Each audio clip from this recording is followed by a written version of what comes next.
also noticed about like most successful um, comedians, especially the Canadian ones, because it's so noticeable the ones that don't do this in Canada. But when they get a little bit of heat, there seems to be just like in life, but mostly in stand up, Canadian stand up.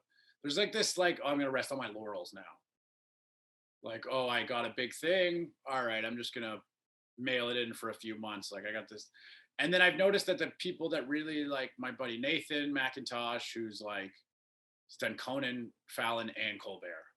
Like, I don't even know who else is, forget Canadians, like people that have done that. And he was like, after he got Conan, I remember he came on my podcast and I was like, yeah, no, you started like eating healthier and losing weight and like going even harder after Conan. I was like, that's really like impressive to me, like what's going on. And yeah, I mean, Nathan's a different type of dude. So like he's always been such a hard worker, but it really was like a huge moment for me where I was like, yeah, man, what the fuck? Like that's the time to work even harder.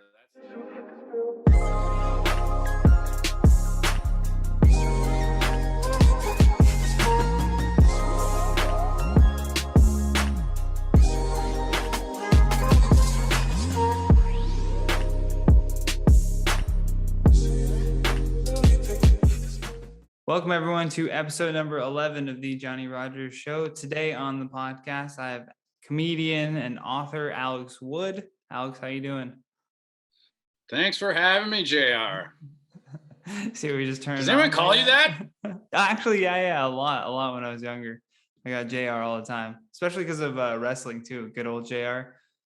Oh yeah, buddy! Stop the damn podcast. He's got a family. That's exactly it. I was like, it's not a bad nickname. I don't mind that. It's been better than most nicknames. Some people have terrible nicknames and are like, oof, you're not going to outlive that shit. Yeah, it's weird when like two initials that don't like necessitate, you know what I mean? When someone's like, yo, D, I'm like, what? Is this a fucking car make or something? Yeah. That's great. So I always like, we do the episode based off of one word and you said injury. I don't know, you want to expand on that, like what you've been going through lately, just to kind of touch on injury? Well, I mean, now oh man, that intro is gonna make me sound like such a fucking loser now. I twisted my ankle a month ago. But it's like all I could think about, man. All I do is like workouts is like the only thing that like keeps me sane. And I can't run or anything like that right now. And I like usually like work out like 6 times a week, like a lot of times twice a day. So like, and like heavy intensive cardio stuff. So like my ankle's like just feeling better now. So I went for a run yesterday and then a run today, but I can feel it in other parts of my leg now because like injuries are magnets for other injuries. So I'm like, I fucked up my knee by just cheating to it the whole time the last month. And then my quads are all messed up because I can't run like the way I normally do with proper form. So yeah, I get what you're saying. You're kind of just trying to like lean in one direction to ease the pain off of it, but then you're just causing more stress. Yeah, it's the worst. So, and then, you know, it's fall. So everybody's injured mentally. Yeah, especially with that Omnicron, like whatever variant that they say not to be scared of, but it sounds like a Decepticon is fucking landing. Like they're like, don't be scared of Lord Omnicron. Like it's weird too every time there's a new variant because it feels like the cycle is exactly the same. Like, okay, we don't know much about it, but what we do know, and then a bunch of scary shit. And I'm like, I thought you just said in the same breath you don't know much about it. Yeah. There's no difference between that and like the 99.9% effective on the side of the hand sanitizer. Them being like, we don't know anything, but what we do know is it'll definitely kill you. Like you can't say you don't know anything and then it'll definitely. That hand sanitizer thing shit too. That's not true. I remember reading about that. You're like, it's like 80%. Yeah, you're right. Actually, that's nitpicking. It's still like pretty good. It's still decent compared to nothing. I remember all these articles coming out in like 2017, 2018, like, hey, we're fucking up our hands with all this sanitizer too much.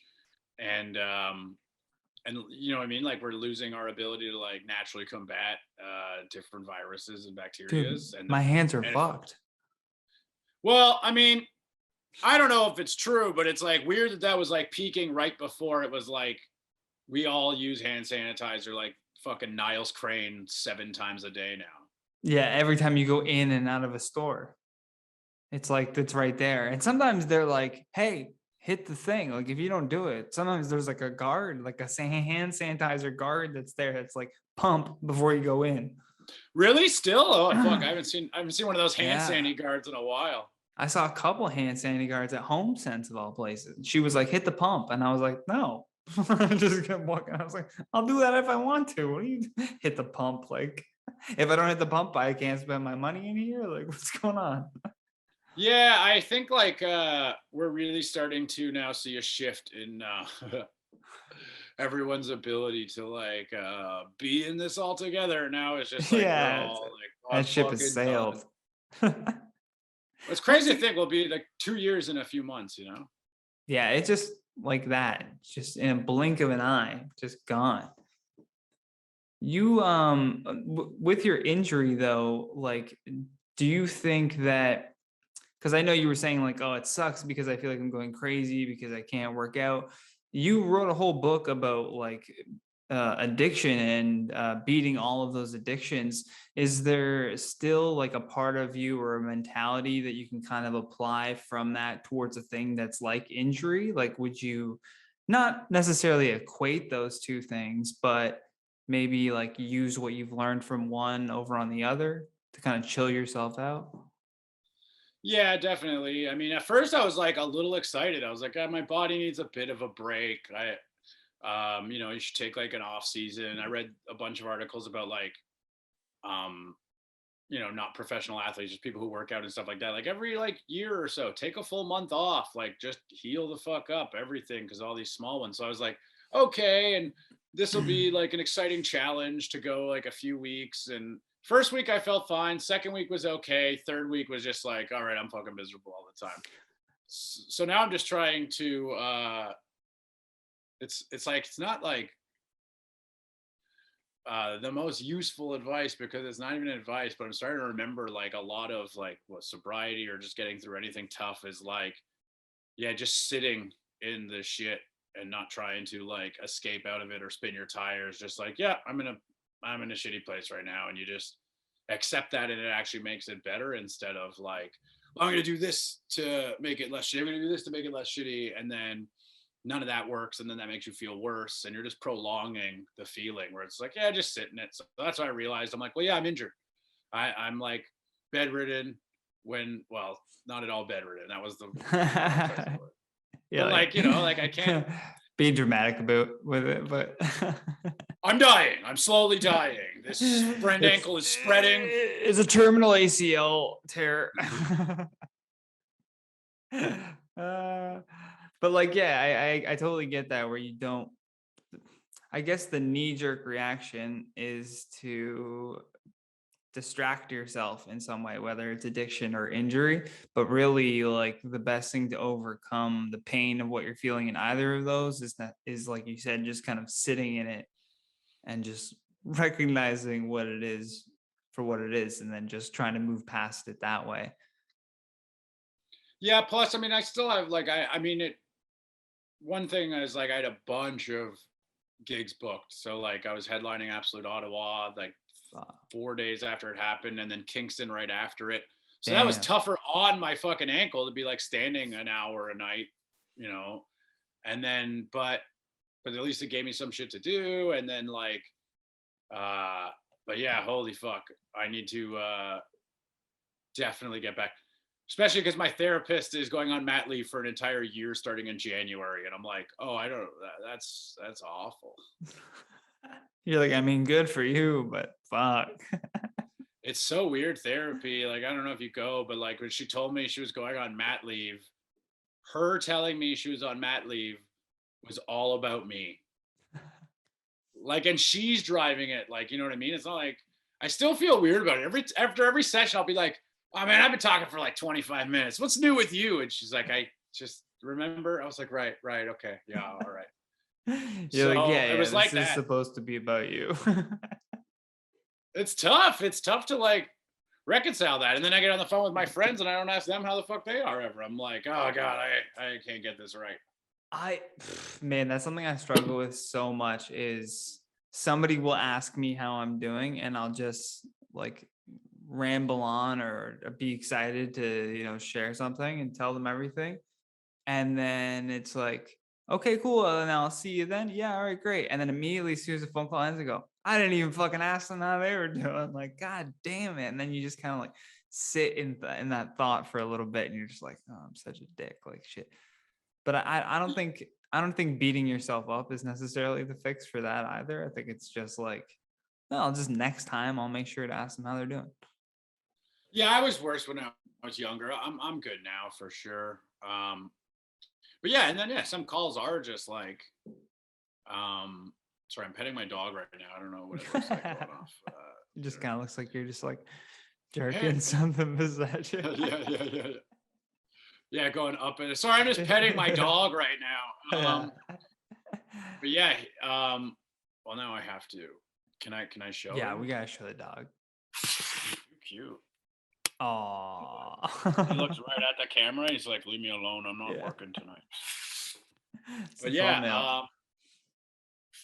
oh yeah, it is. That's right. But anyways, yeah. I mean, it's like a give and take. Some calls are all about you or the other person. That's why I feel really good now when I like my friend will call me stressed about something like that, and I barely say words for like an hour, and I'm like, oh, I just was such a good friend there. That's good shit right there.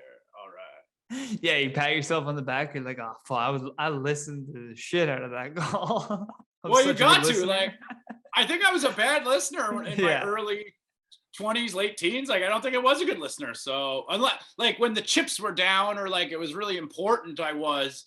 But just a regular call, if you weren't giving me information that I like really wanted, I was like, wow, all right, you talk for a while, I guess. Yeah, and just going right in one ear and out the other. I remember like I thought that my ability to not listen was hereditary because my grandmother would just like talk over people. She would just interrupt you out of nowhere. So you could tell that she just wasn't paying attention to anything. And it wasn't like dementia, it wasn't anything like that. That's just who she was. She would just interrupt you and just start talking. You're like, oh, all right, I guess my sentence is done now. And Oh, then I that's was so like, funny. fuck, I do that sometimes. But the thing is I was like, my friends call me out. No one called her out on her bullshit ever. So it just went on unchecked for like 80 years. I love the Um, idea of me as a 34-year-old like meeting someone I haven't seen in a while for like lunch or whatever, and then they're like, "Oh yeah, so I didn't tell you, my wife's sick right now, and it's really making things with the kids tough." I'm like, "Oh shit, I went to the Raptors game last night. Hold on, I gotta get this in." And then they look at me and I'm sorry, I have dementia. Like, yeah. that's my dementia.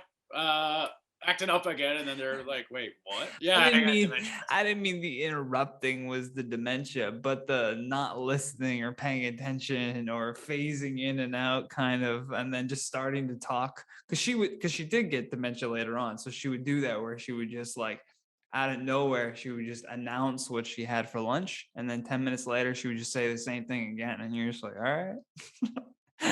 Or like just listen and nod and go, that's awesome. Like there's nothing you can really do. Yeah, I bet you people with dementia are not the best listeners and interrupt a lot. Mm-mm. Anyways, it's hard to tell the difference. You gotta cut them a break. You're like, what? It's a thing. Oh yeah, of course not. I'm not gonna like imagine that snapping on somebody with like Alzheimer's. Hey, pull it together. For I already what? fucking told you what I ate for breakfast. Like, I saw the funniest thing. There was this interview on the news with like the oldest person in the world. It was this lady, and they like brought her out in her wheelchair, and she's like barely there. And they've got all these cameras in her face. And the lady gets up, like the news anchor gets right up to her, and she's like, "Hi, like how you doing? Like it's your birthday. You're the oldest person in the world." And she's just like, "I'm tired." That's all she no, says. that's so funny. And then she's like, do you have any tips for anybody out there that wants to be as old as you? And she's like, no. And that was it. I was like, and they're all like, okay, back to you. I was like, Yeah, they're like, Jesus. oh, you don't have any tips? And she's like, no was the tip. Don't Yeah. do it. Don't live this long. It's not worth it. I just was at that age, it's like, stop sticking cameras in this lady's face. Just leave her alone. For the love I of wonder how God. much agency she had on that. You know what I mean? Oh yeah, yeah. No, it was probably just the nursing home called it in and they were like, we need donors. Like we're gonna be the known as the place with the oldest residents. Yeah. Like they're gonna make it like a tourism spot. Just a weekend at Bernie's situation. Yeah. They just keep her there. That's a movie script for you. The whole retirement home is built off of the oldest person alive that lives there. They just keep But them is alive for actually 3 more days. but they're actually dead and they're just being like, Yep. are you familiar with Weekend at Bernie's? Yeah, yeah, yeah. I Oh, remember. okay, all right. I think I got Well, it that in guy's like a fucking cereal dead, Johnny. box. He's not just old. What? Yeah. Yeah, sorry, buddy. Not to be the bearer of bad news. Bernie's Damn dead. it. It's ridiculous. Dude, another big reason why I wanted to talk to you is because I watched your absolute set, your headline set. I think it was the Sunday show. And then I dipped out while you were selling books. Oh, I And then didn't the know one in that. Ottawa. Yeah, yeah, yeah. In Ottawa. Oh, yes. Wait, Okay. yeah, back then. Yeah. Dude, the crowd work was just like unreal because I was watching just from the back of you just immediately tripping up with that first guy in the audience where you thought that he was together with this chick there and you were going to try to work something in with them, and then the whole time you just had this like these two guys that you were just referring to them as like a gay couple the entire time to the rest of the audience, and then just like playing back and forth on that. I was just like, All I did was ask them. That makes me sound really bad. I don't like this fucking. Don't peg me as some sort of hate monger. All I did was these two guys were at a table together, and I just asked them if they were together, and then the crowd laughed because they were like fifth graders from the suburbs of Ottawa. I was like, "This is a fucking normal question." Yeah, that was great though. I really still want to know though, what the fuck was going on with those two. Yeah, it was weird that they didn't break after so long. They kept breaking, but then would like straighten up, like, don't let him see us laugh. I was like, what the fuck? It's so strange. Have you found audiences to be like a little bit different after the pandemic, or is it just like kind of back to the usual type of shenanigans? They're so easy right now, but I think we'll probably start seeing that kind of correct itself. I mean, I can't remember the last time I did a show without somebody coming up to me and saying, "This is the first time I've been out in like 2 years or whatever, how long it's been for them, a year, 16 members." Yeah.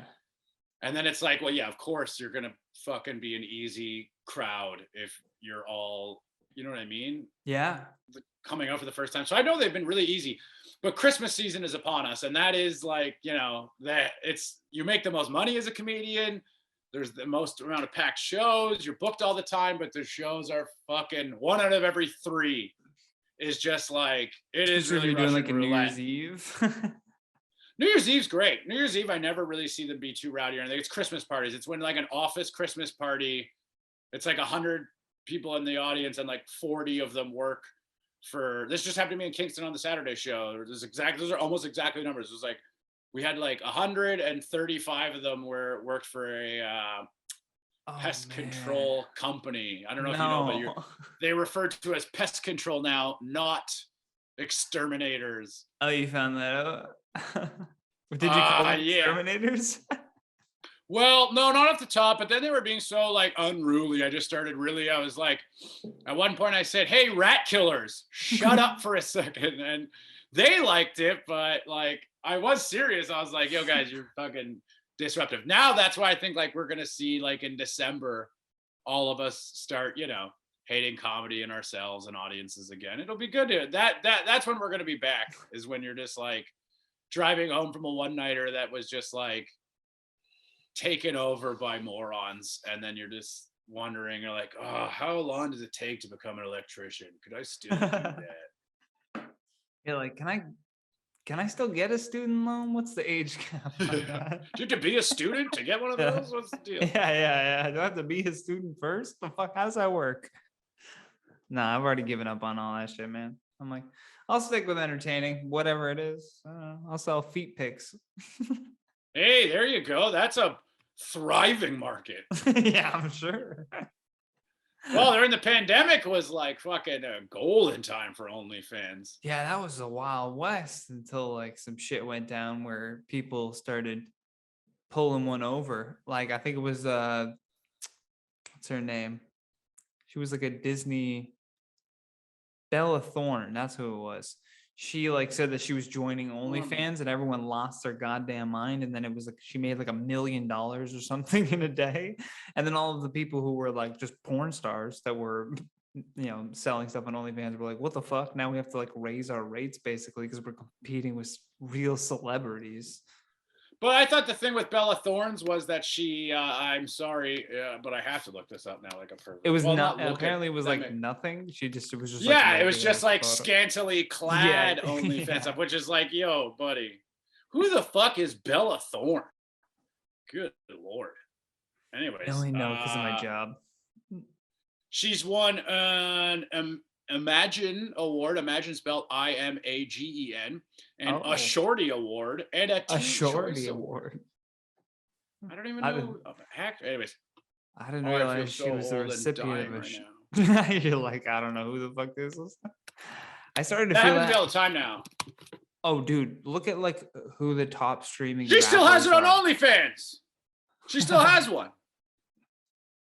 Well, no, this has to be a lady just named. I'm sorry, if I'm ruining the podcast, but this is all we're no, not at all, not at all. Okay, is what it is. Bella Thorne broke OnlyFans earlier this month. Bella Thorne joined OnlyFans. She cleared 1 million in a single day and set a record for the subscription base. Blah blah blah blah blah. Wow, wait a second.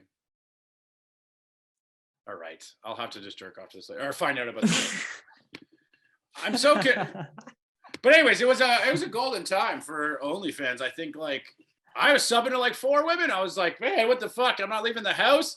I never understood the appeal of something like that. I was like, who's gonna fucking pay for a webcam girl? And then I was like, you're my new girlfriend, and you're my new girlfriend, and you're my new girlfriend. Yeah, brutal shit. It was the first time was more enjoyable than I expected. And then it was like all things just diminishing returns. So I was like, wow, what am I doing here? Too many in-app purchases. They're like $5 for this photo, $20 for this video. And you're like, well, I'm already here. Oh, so this guy fucking knows. Yeah. That's exactly what happens. And then sometimes too, I remember this one was like. That's how everything works now. What, in-app purchases? Yeah, in-app purchases is like a framework that has just been applied to everything when you really look at it. You're paying to get in, and then they find a way to get more money out of you from the inside. I feel like all of these things too are like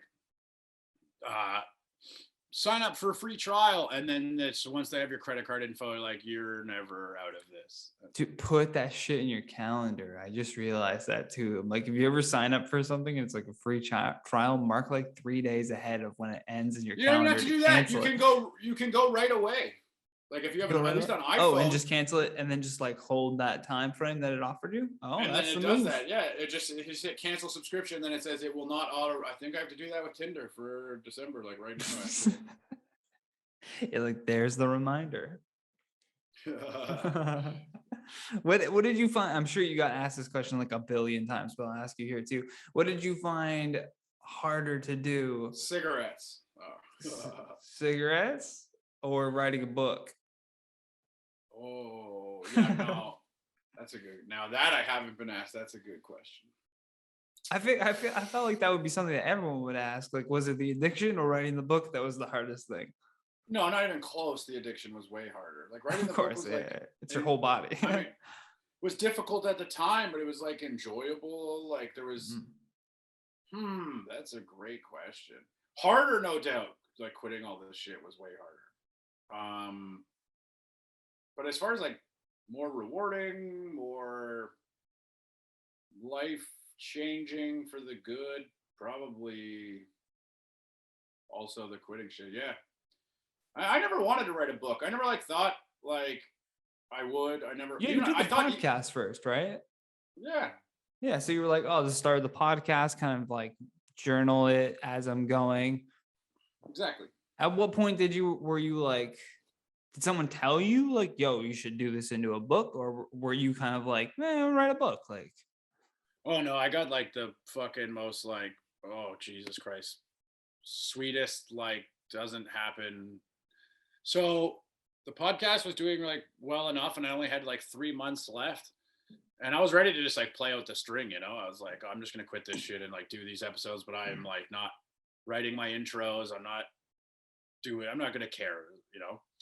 And I'm not gonna leave my house. I'm just gonna like be a shut in, and then I was like, no, that's what I always do. Like, what the fuck? This isn't that bad. So I wrote an article for Vice. I pitched them like, hey, this is all the stuff I'd quit this year, which to that point I was already off hard drugs and alcohol. But then at that point it was weed, caffeine, biting my nails, cigarettes, red meat, dairy, porn, gossiping, credit cards. So I'd already quit gossiping. those 9 and then had sugar, social media, my smartphone, to go. And then just pitched the Vice that article, like, and that's a good elevator pitch. They were right away like, yep, sent right up like 1,000 words and send it to us. And then my first draft was like shit.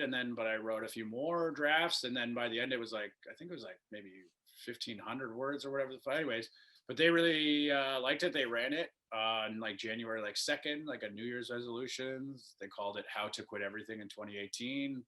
And then my buddy really at the time, I just knew him through comedy, Charlie Demers, he runs like his own imprint of a publishing house. So like, how like Interscope is actually like Death Row, like Death Row's like Yeah, just a yeah. subsidiary of Interscope. It's like that. So like his imprint's Robin Eggs, and their publishing house is Arsenal Press. And Arsenal and Robin's Egg just like based off the Vice article offered me a book deal, and I was like, Wow. okay. But I had so much fun writing the Vice article, and it was more enjoyable and rewarding than I even expected. So then I did like full on, just like, oh well, you know what? Maybe I will. I even messaged my girlfriend at the time and messaged her. Sorry to hide that self view. And then I messaged her like, I'm going to write a book. This was really fun. Some shit like that. And then like an hour later, Charlie messaged me. I really enjoyed your Vice article. Did you ever think of writing a book? I just sent him the Wow. screen cap. I was like, I just sent this to my girlfriend. So then he said Bit of the article. manifesting happening there. It was pretty easy. Like, no, people don't, there's writers that are far more talented than I who've published more pieces in more renowned publications than Vice that have not gotten a book deal. So I feel very fortunate that I did, and especially very fortunate to work with Charlie because he like really gave me like a great writing education. I was very wasteful with words, and I was very What do you mean by wasteful? Like certain anecdotes or asides or whatever that didn't need to be in there. So, okay, the first draft I sent him was 95,000 words, which to give perspective, like most books that are like 200 pages, a little bit more, like especially memoirs, that's around the length, are 55,000 words. So like I sent this guy War and Peace, basically. Of my life, and he was like, oh my god, he was like, dude, there's so he had to like really like, and I'd always struggled with that, to be honest with you, like in my long form writing of just like unnecessary, because for me it's always just like how many jokes can I get in, right? And it's like, well, it's still gotta like go places, and sometimes you just drop good jokes, and then all that like kill your baby stuff that I'd heard that never really did. And yeah, it was a long process. I got offered the book deal like January 2018, and my book came out April 2021. So yeah. the pandemic obviously had a little bit to do with that, but the pandemic only delayed it like another 8 months or so. Like it was it was already going to be a long process, and I basically learned to write. Did you find that writing this book, like what you learned from that, has helped with like writing your stand up? Do you find like your jokes are tighter, or if it has it influenced it in any way, you think? That's another great question, Jr. Stop that damn podcast. He's got great questions. Yeah, like it should have more than it did, probably, to be honest with you, because there were times where I was like, oh, I feel like this could work on stage, even though it's because it's very different to write bits than versus like prose. But then Hmm. I noticed like, oh, but if I write out the prose and then just like sift through it to find like, oh, there's a premise, there's a premise, there's a premise, there's a punchline, and then kind of reverse engineer them. But it was more, I don't know, I feel bad saying this because I still don't. I've honestly sat down to write stand up under 10 times in my entire life. Like I just Mm. don't do it. I Things come to me and then I go on stage at an open mic and try and talk them out. And that's usually my No, process. yeah, don't feel bad saying that. Everybody has their own like their own way of doing it. I actually don't like sitting down to write either. I'll like if I hear something funny like or like say something funny in conversation, I'll just try to like you said reverse engineer from there. I'll just keep like a note of just that word and then maybe sit down with it a little bit later. But I'm like a pacer. Like I'll just like walk around and talk into like a voice recorder and then try to jot work at all the bullshit of all the talking. But because I definitely do the same thing too, where it's just too many words, too much fat, where but it's hard for me because my job on YouTube, the goal is to make the video like as long as you possibly can, right? So sometimes you have this not as long as you can, but in the sense of like try to get it at least like 8 minutes to 10 minutes long.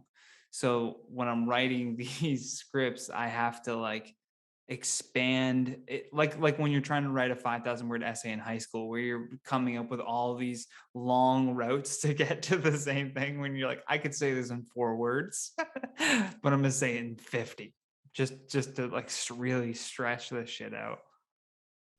Contrary to popular opinion, fire is bad.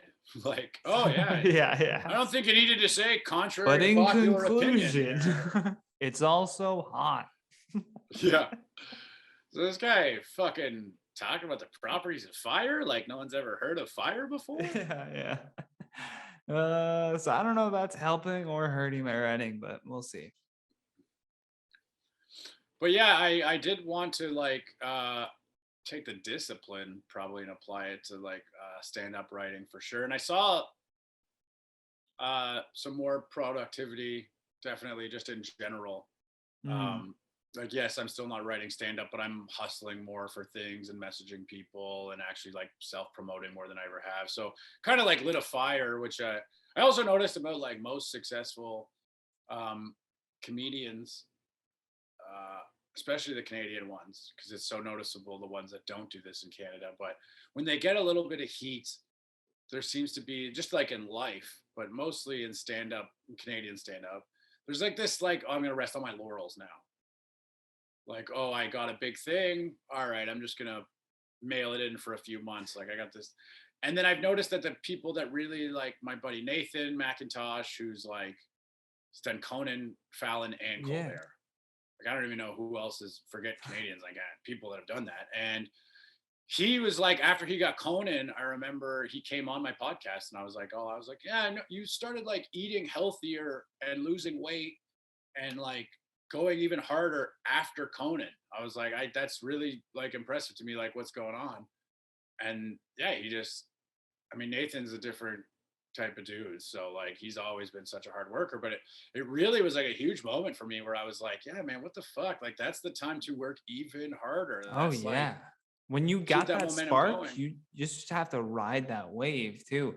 That's another thing, like working for like a big YouTube channel has taught me is it's the same thing where it's like if you have a video that hits a big wave, like it's getting a lot of views, you have to jump on that opportunity and start doing more videos that are similar to it to carry on with that.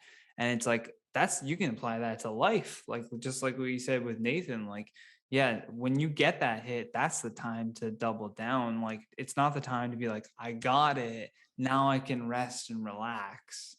Like, that's literally the turtle or and the hare story of, you know what I mean? Just like him thinking like, oh yeah, finish line's right there. I'm just gonna chill out, and then the goddamn turtle beats him. Well, and two, like, I mean, so many fucking people in this industry that aren't funny anymore, and it's so scary because it's like there's Their people that used to life. be like one of the top comedians in the country that are now like just shit, and it's like, yeah, they probably were just resting every time they got to like a plateau. They were like, oh yeah, I'm gonna chill on this plateau for a long time and not try to see how much higher I can get. Dude, I remember seeing those old dudes when I started to stand up, and it scared the fuck out of me. I was like, I don't want to be that age. No offense to anybody. Like, there might be somebody who's 50 and he just wants to start stand up or try stand up, but you could tell that these were battered road dogs who were just like, a mic's a mic. And I'm like, yeah, not when you're like 65. You know what I Yeah. mean? Like, at Well, some it depends who point, you are too. Like I know some I people that did guess, I that kept guess. it. They never lost a Yeah. step, but then I mean that's hard too because it is like one of those. You're just like, that's a life lesson just walking around right in front of me now. Well, it's gonna come for us a little bit anyways too. You Of know what I mean? I course, don't even know who comes for fucking everybody. Bella Thorne is. So it's like, I mean, I probably got 3 years left in show business tops. You know who Ariana Grande is, though, right? You got that? Yeah, yeah, All she's right. very annoying. And it's tough because she's super talented. I can recognize that, but she's very annoying.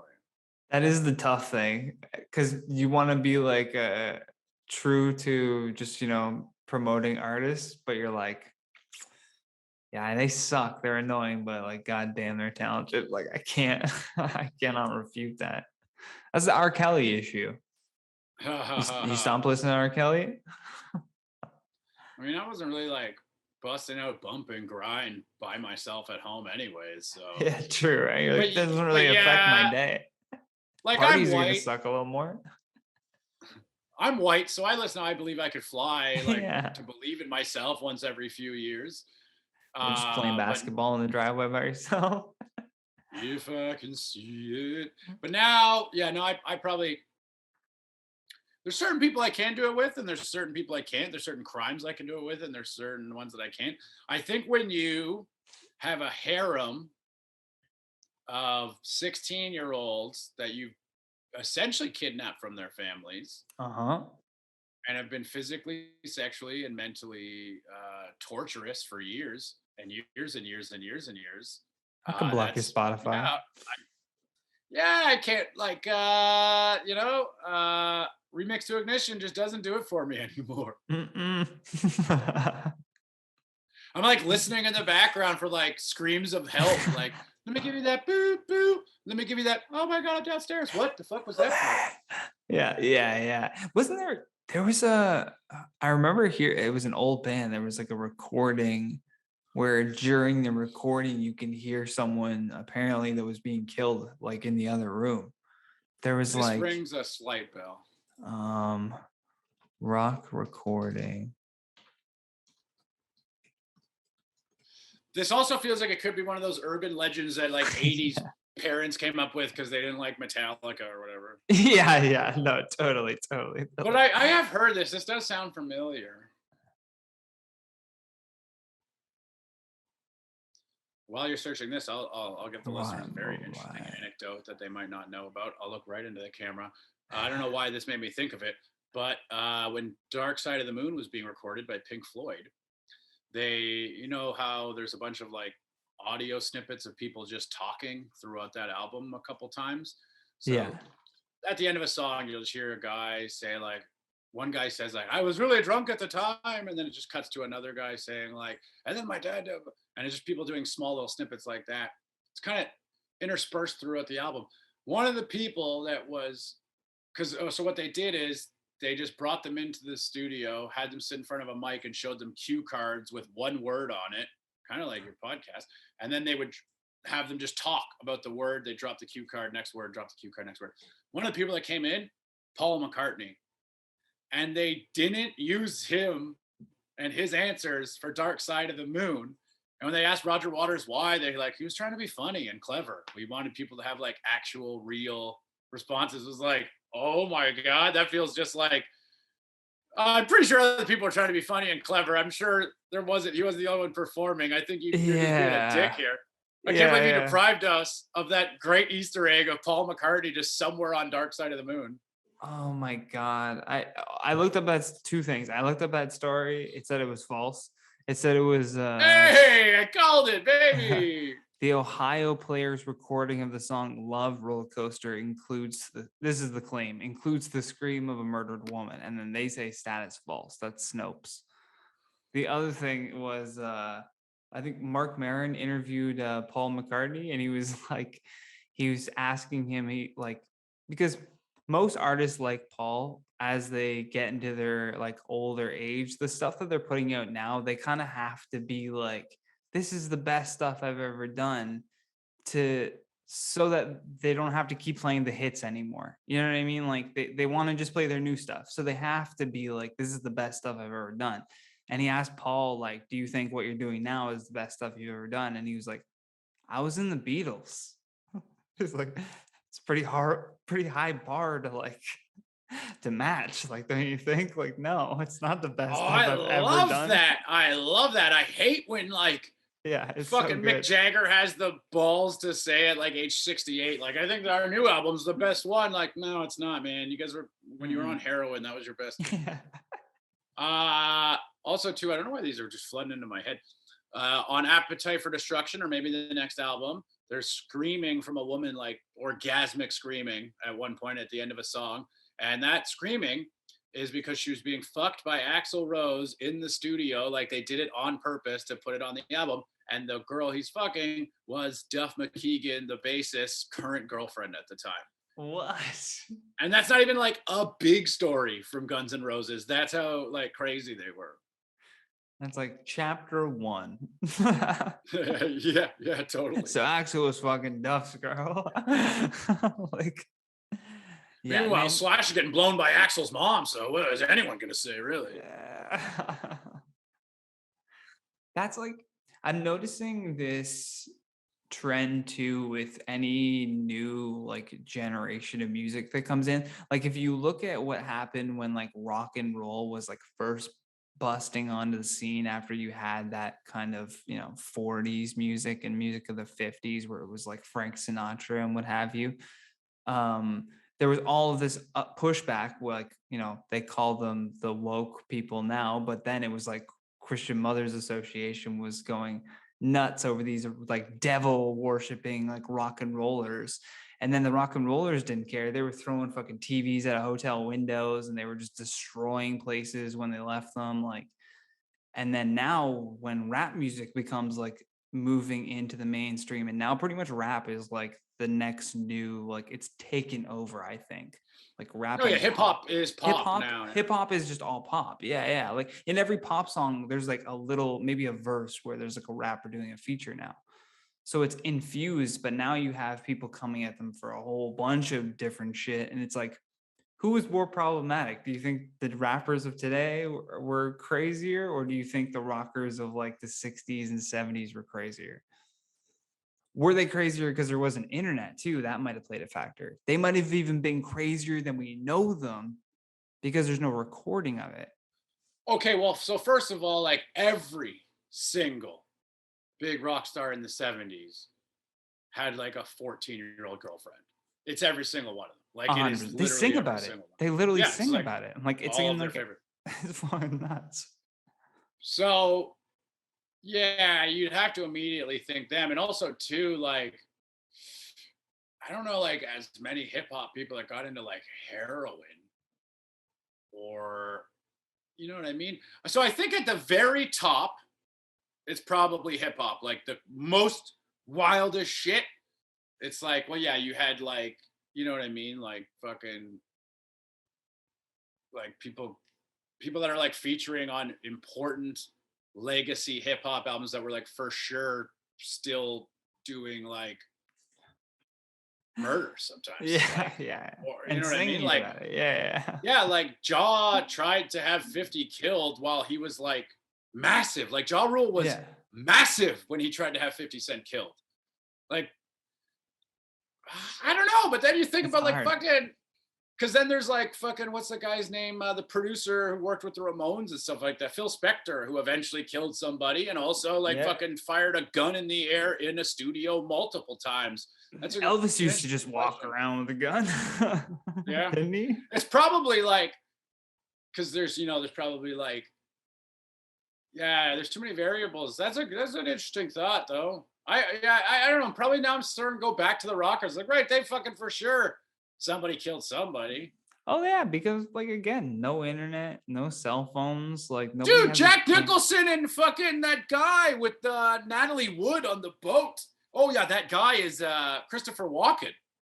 Oh, do you know about this? What? No. Hold on, I'm googling In Christopher Natalie Wood. Walken. Just Google Natalie Wood. And then while Natalie Wood.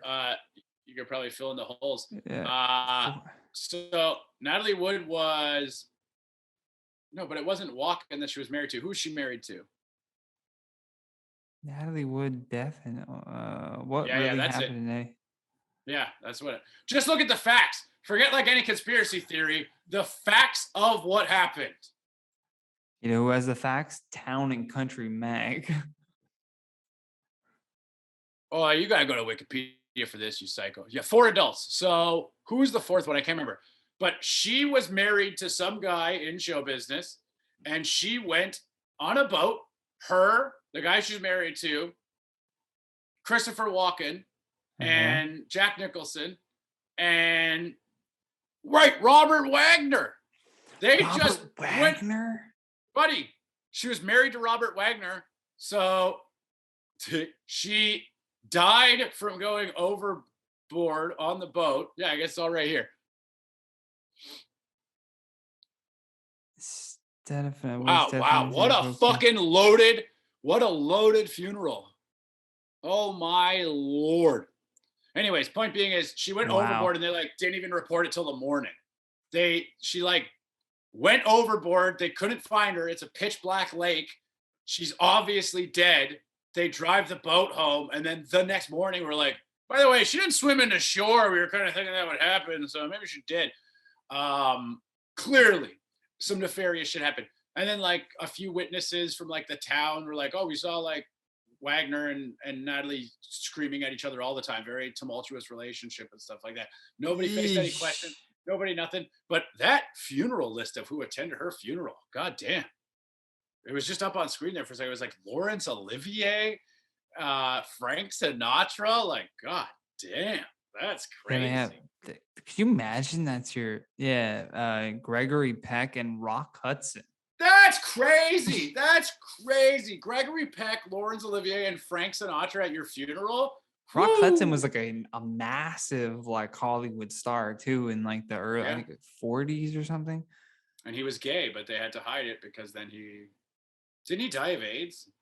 I think Rock Hudson So. died of AIDS. I think he was like a big like catalyst for people being like, because that's the power we give to celebrities of like, oh shit, Rock Hudson fucking died of this, so then anyone truly can. Dude, But that's imagine that your funeral is that loaded, and then your death is equally as star-studded on a boat with Robert Wagner and fucking Jack Nicholson and Christopher Walken. God damn, that's a crazy story. How have I never heard that? God, shit. Yeah, Thanks, I man. know, and it's Jack Nicholson. It's fucking Jack Nicholson. Christopher Imagine, Walken too. Like that. imagine These guys just have a tomorrow. weird pact with each other. Imagine tomorrow, Justin Bieber, The Weekend, and Selena Gomez went out onto a boat, and only the Biebs and The Weekend came back, and then they reported it 12 hours later. Oh my god. Yeah, you'd be like murderers. Both of Oh, them there'd be the whole internet. That's all anyone would talk about until we fucking had them in prison. Yeah. That whole like Gabby Petito thing, the internet went insane about that. Did you hear about any of that? Did you catch any of Yeah, that? that was the lady who ran like the travel vlog, and then like, Yeah, her and her boyfriend were on like a yeah, cross country like road trip, and then he just went back. They got into a fight, and then he just went back to his home in Florida with her van. Like the van was registered to her without her, and nobody asked any questions or anything. And then all of a sudden, missing for like 13 days. Family reports are missing. You're just like, okay, like, well, that's weird that he just like came back to the house by himself. And then as soon as the FBI starts looking for him, he goes missing. And then they find both their bodies. So you're like, okay, well, then we get no answers now. as soon as the media blew that up too, I was like, oh, you're gonna see a major backlash to this, and probably rightfully so, because it was like, oh yeah, we have learned nothing from the past year of like the residential schools, Black Lives Matter, all that shit of like, oh my god, a blonde white lady's fucking missing everybody again. Like, and it's like, oh, you guys haven't learned the lessons from this yet of like, yeah, you should care when other people do as well. Dude, I literally like we covered that story on Inform Overload and then it blew up. Like it just like started getting so many views, as did like anyone really who was talking about it. And that's why there was so much, like the reason why you saw it so much on like whatever Fox and CNN and all those different news networks is because of the views. Their viewership definitely went up. There was all of a sudden this like, oh, this outcry. So like because I manage my channel, I have the liberty to I have to, obviously capitalize on the things that are doing well, but I have liberty to kind of work off of that. So I Yeah. did like top 10, I think, like people you didn't know went missing, because I'm like, there's not just her, there's also these other people went missing the exact same month in Oh, that's America. great. Good for you. You're And I'm like, smart. these 10 people are missing. Like, here's their information. Here's what they were last seen. But then here's the thing, doesn't get the same amount of views. And then you're kind of left being like, ah, like you can try and you can put it out there, but it's at the end of the day, it's like if people watch it, they watch it.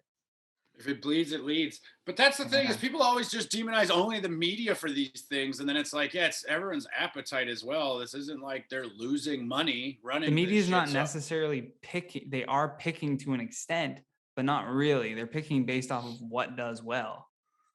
but it's a fine line because also media They'll run a conglomerates narrative. of, and that can influence people. Mhm, mhm. So like, it's a very fine line. It's I think at this point though, it's at least becoming more transparent than what it was. Like if you asked my parents or my grandparents to spot the difference between CNN and Fox, they probably would give you very surface level answers. But at least our generation and then younger even is like, oh, I see what they're trying to do with saying it like that. And like you can take the two exact same stories. You're like, I see what they're trying to do and their motives behind doing that, and I can see what their motives are behind doing that. And then I think it can hopefully come to a more like just rational type of human where you can kind of split the difference more often than being so like, oh, I gotta attack on this side, or like, oh, I gotta defend this side, whatever it is. Yeah, I mean, the minute CNN leaked debate questions to Hillary Clinton was like, well, how can you ever say anything about Fox News ever again? Like that, what could possibly be worse from a journalistic integrity perspective Mhm. than you're running the debate, your moderator herself leaked the questions to Hillary Clinton? And That she is like, still lost. yeah. Well, that was just one debate against Bernie, so it's not, but it's still I so. know. It's, you say it out loud, and you're like, they Yeah. did Dude, that, it's like and they that the did I that. like both whatever. I don't watch either of them really, right? Like they're just both prominent things that have been around. They're legacy media. They've been around for so long that you just are like familiar with them. So you're like, all right, I guess they have the best sources or something because they've the most money. Like that's why you maybe go to it, credibility. But like it's hard to take the seriously at all after that like whole ivermectin thing too with Joe Rogan, where they were like, oh, it's a horse dewormer. I'm like, the guy literally got a Nobel Peace Prize for like using it on humans. Like it was human medicine. And then they just outright lied about it and then kept repeating the lie about it. And you're just like, that's the other thing that sucks too. Dog making an appearance. Otis doesn't like dishonest media. He's like, this is frustrating. I'm sad now. I will say about the Rogan thing. See, I thought, yeah, obviously what they did was like messed up and not the best journalism. But what they were doing with that ivermectin was sensationalizing. They weren't like outright lying. It can be used as horse dewormer, and people were stealing horse dewormer from like fucking pet The places. problem though, what is the sensationalizing? It's the people. It was a huge problem. There was a problem. If they focus on the horse part, that's what their audience will focus on, and they know that when they're focusing on that part of it, they're like, "It's used on horses. Do you believe that?" Like they emphasize it and they focus on it. It's like, yeah, it is. It's like, and I drink water and I used water to clean the front of my car window. Like it. Yeah. Things have multi-purposes. That's just like the nature of most things. Well, and it's not the same ivermectin. It's not just they exactly. do the same. Like, yeah. Not even just regards to dosage, just in regards to like the actual chemistry of it. It's not the same. It's. But that's the other issue too. Is like you can print one thing and then it gets 1 million views, and then you can print the correction and it might get 25% of that. And so now you have 75% of your viewers going off with like misinformed opinions about things in the world. Yeah. It's such a weird time right now because we're still on the precipice of so many things. Like everybody like, oh, everything's so crazy right now. And I'm like, in 20 years, we're probably looking, in 20 years, we're probably looking back on this as the good old days. Yeah. Remember when we were just worried about COVID? Yeah. Now there's fucking robots in the streets telling us to get back inside. I mean, or cyber terrorism, or another pandemic, or just the collapse of the environment. Bioterrorism. The collapse of the economy, like the world economy. These are all like borderline likely possibilities. And also too, like deep fakes. Like you see something like how easy it is to manipulate the stock market right now is what Elon Musk has done all. He just tweets. So what could happen if you just get like a sick deep fake that is just like you can't even tell at all?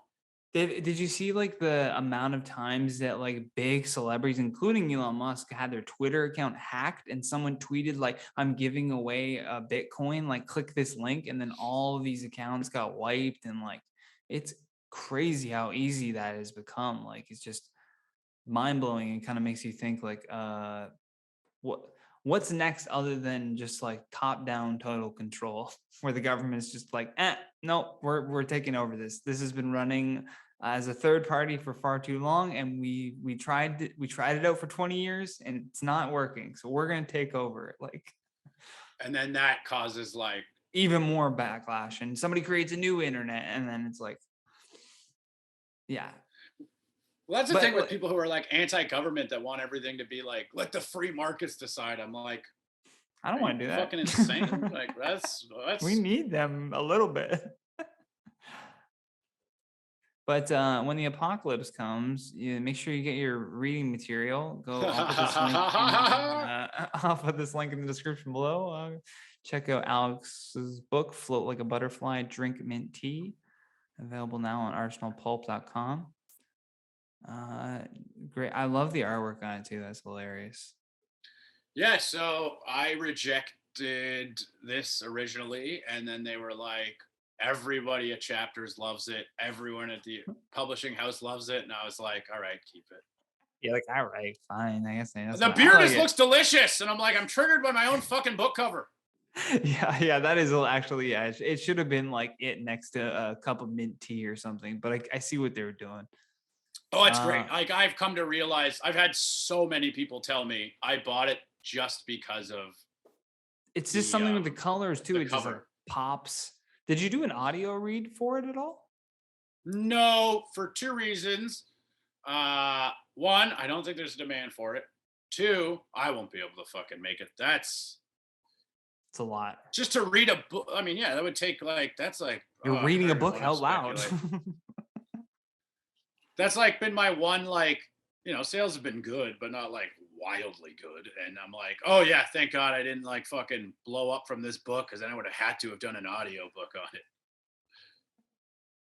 Yeah, they did. They would have come down with the next part of the deal. It's like, all right, now we're signing with audio. What's that site called? Yeah, Audio. I'm trying to remember what Audible. Audible, that's what it is. They're never gonna sponsor me. What's that neo-Nazi fucking? Yeah. That one that supports Harvey Weinstein. What's that fucking? That's how you remember them. Audible, right? They invented DDT as well. That's like Anto would get so mad at me when I couldn't remember Woody Allen's name. I'd be like, "Who's the guy that married his kid?" He's like, "That's how you remember him." That's so funny. I was like, "That's how I remember him." I don't know. Who's the guy who directed Manhattan and then married his child? Yeah. Alex, we're coming up to an hour. Do you have any parting words for our viewers? Otis looks like he really got some. Otis? He's awake now. He's very excited. Look, he's smiling. He's up. You want to say anything? Okay. No. He said he's good. No, man. Thanks a lot for having me. This is really fun. No, definitely, man. I'll have to have you on again. This has been sure. a great time. If you're watching on YouTube, don't forget to drop a comment down below with your favorite part from the podcast. If you're listening on Spotify or iTunes, thank you, and try to leave a review. Until next time, guys, stay classy. You've been listening to The Johnny Rogers Show. New episodes air every Tuesday and Thursday at 10 p.m. Eastern Standard Time.